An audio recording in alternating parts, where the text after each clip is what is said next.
You've outgrown your career, and some part of you already knows a change is coming, but you can't make it, not yet, because your life costs money, and the career you've outgrown is the thing paying for it.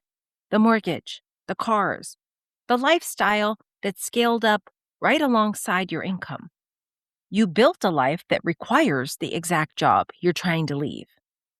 It's almost like we build our own golden handcuffs, feeling trapped in the job and circumstances previously chosen.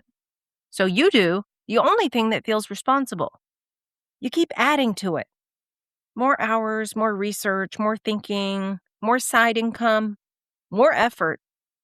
You try to earn and hustle and outplan your way to enough safety that change finally feels possible. You escape by renovating your home or getting a new pet, but really you're just trying to feel better about the truth you keep ignoring. The instinct to add more is backwards. When your life is too loaded to the point that you don't feel like you have the ability to make a change, the answer isn't more, it's less. The move that actually frees you to reinvent your career is subtraction. Welcome to the Bold Life School, the show that empowers you to elevate your life and to step into your full potential. I'm your host, Jamesyn, and this is where ambition meets authenticity, where you'll find the tools and inspiration to grow, evolve, and thrive. Each week, we dive into powerful topics that challenge the status quo, whether it's to break through limiting beliefs, navigate life's transitions, or embrace the bold moves that push you beyond your comfort zone. Now let's get into today's episode.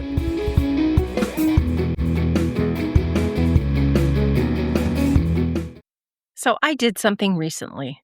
I put my money where my mouth is. I decided to sell my house. The big one. The yard I pay someone to mow. The pool I pay someone to clean. The square footage I've been rattling around in by myself. The extra rooms I don't use and the extra furniture I don't need. I'm selling it all. I'm renting something less than half the size. And I'm getting rid of more than half of everything I own. Yes, part of this is exactly what it looks like. I'm keeping only what I use. Everything I keep has a place, and my life is getting lighter and easier to manage today. That part is real and it feels good. But a tidier life is only half of why I'm doing this. The other half is long-term strategy.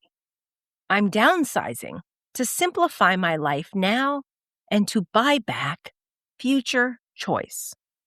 Here's how I ended up in this big house in the first place, because it's a perfect example of how I walked into the career trap I'm describing. I spent most of my adult life in California, and many homes are small spaces because you're paying California prices for them.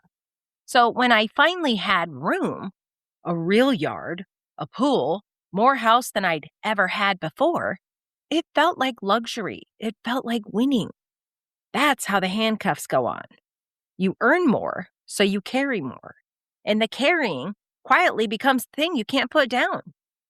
I didn't overspend, but I did exactly what success is supposed to look like. But then I looked around and realized that this so-called success had become a cage. Taking care of this home was draining my energy and my budget. And for what? I was going from my home office to my bed and back at that point, not enjoying the pool, not enjoying the backyard, or a single one of several living areas. The house had become a burden, distracting me from the vital few things I actually wanted to focus on: my work, my business, my family, and travel. Let me be precise about why I decided this. I'm not shrinking my life. I'm concentrating it around what matters most. And it buys back two things I can't reinvent a career without.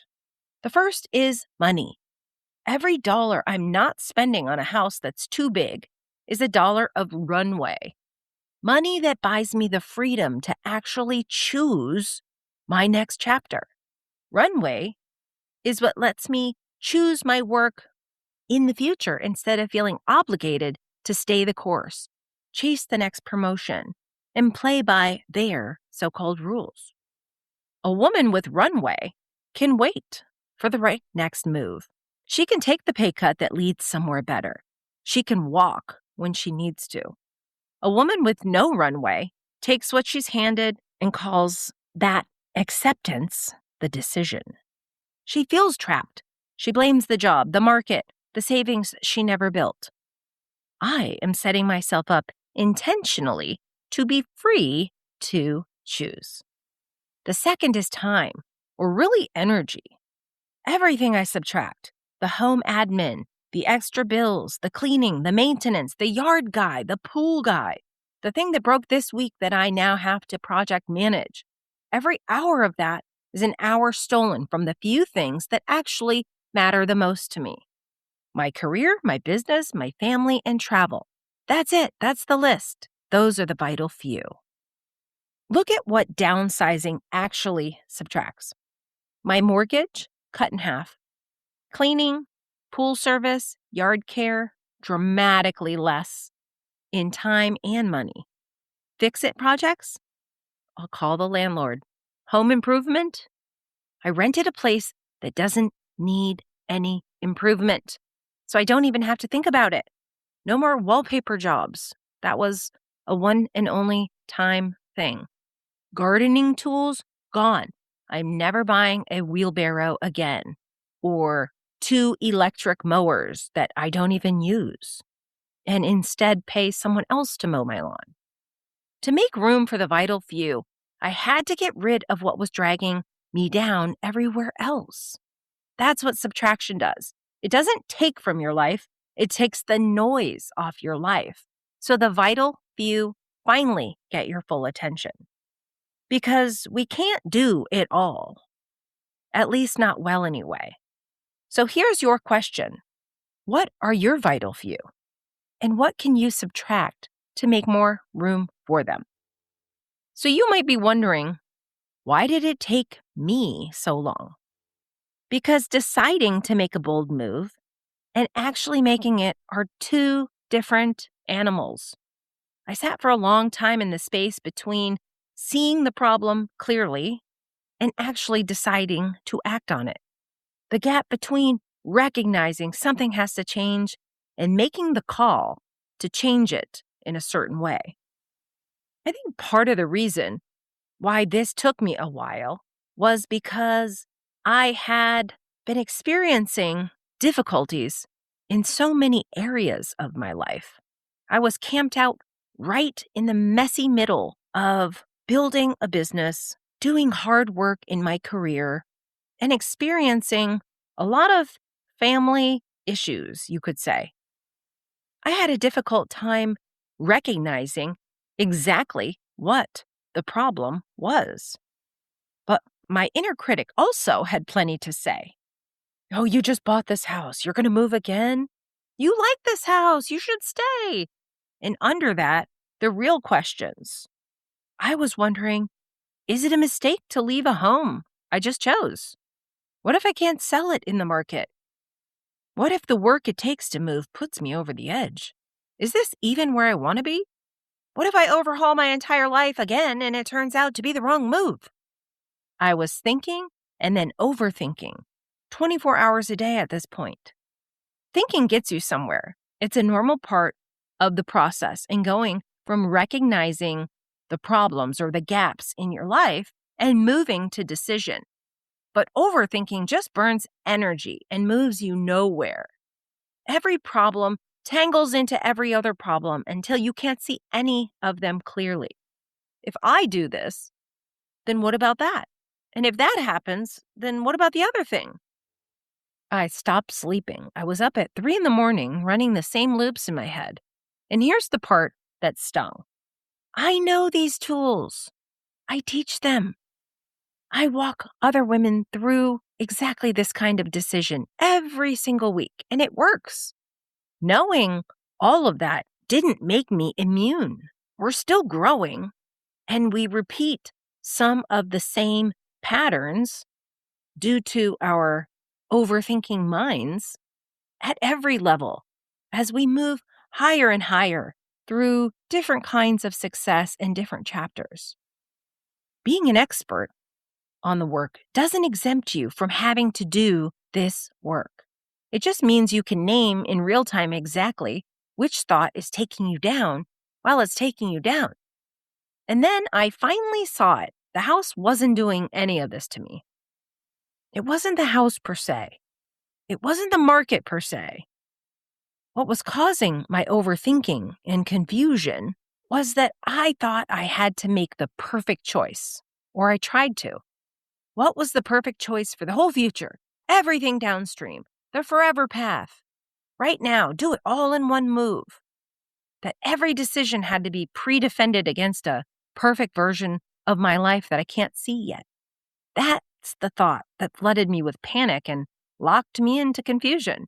Because how do you make the perfect choice for a future you can't see yet? Well, you don't. And that was the error. The problem was not my house. It was not the market. It was not the circumstances. It was my tangled thoughts. So I did the opposite of what an overthinker wants to do. I stopped adding inputs. I gave myself quiet space over and over and over to cut through the noise. And I started feeding myself different thoughts. What if this opens me to new possibilities? What's the worst that could happen?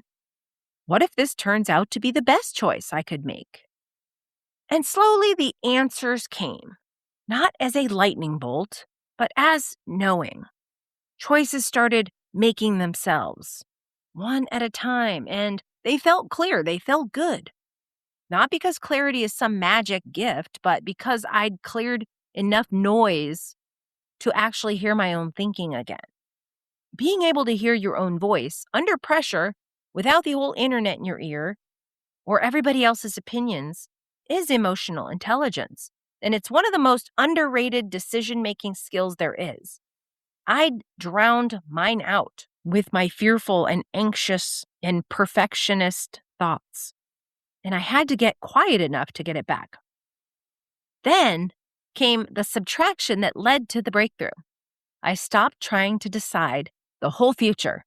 I made the decision smaller, just the right move for today. That's it. The rest of the future is still sitting right there, full of possibilities, waiting for the version of me who gets to make those calls when they're actually in front of her. I don't have to make future me's decisions tonight. Letting go of the perfect forever decision is exactly what freed me to make the right decision for now. So I kept the strategy for the long term in mind, but I let go of what the entire future and process is going to look like in favor of making the best choice for today. Subtract the overhead, subtract the negative inputs, subtract the perfectionism, and move forward. Let me be clear about what this is because I don't want you to mistake it for being the whole thing. Remember the gap I said I was camped out in? The space between seeing the problem and deciding to act. Those are stage 1 and stage 2 of my career reinvention framework. Everything I've walked you through, the downsizing, the quiet, the smaller decision is that groundwork. Subtracting your way down to the vital few, the most important things in your life is not the actual career change. It's the work that makes the career change survivable. It's what you do before you leap. It's part of the strategy. Reduce, pause, take inventory, sit inside the problem long enough to hear it. You're not reinventing yet. You're clearing the runway so that when it's time, you can. This episode is for a specific woman, for the woman who's outgrown her job. And she's carrying a life, a mortgage, a lifestyle, a stack of responsibilities that all depends on the paycheck from the career she's feeling ready to leave. She doesn't think she can quit. She thinks she has to keep earning while she figures out what's next. So she does the responsible sounding thing and adds more and buries herself deeper in the exact load that's keeping her stuck. If that's you, the way out isn't earning your way to enough certainty to move. It's subtracting your way down to the vital few until you have the runway to choose and the bandwidth to think. You reduce first, then you get to reinvent. So here's my question. Where are you trying to add your way out of a problem that only gets solved by actually taking things off? And what would your life feel like? How much lighter, how much freer if you got it down to only a vital few? Start by naming what's actually bothering you. Are you burnt out at work? On boundary overload? Are you just plain bored? Misaligned? Or ready to move into a new chapter? You can't subtract with any precision until you know which problem you're solving for. I built a 2-minute quiz that tells you it's the first thing to take off the pile, naming the one biggest problem instead of carrying all of them at once. It's linked in the show notes. Thanks for listening, and I'll see you next week.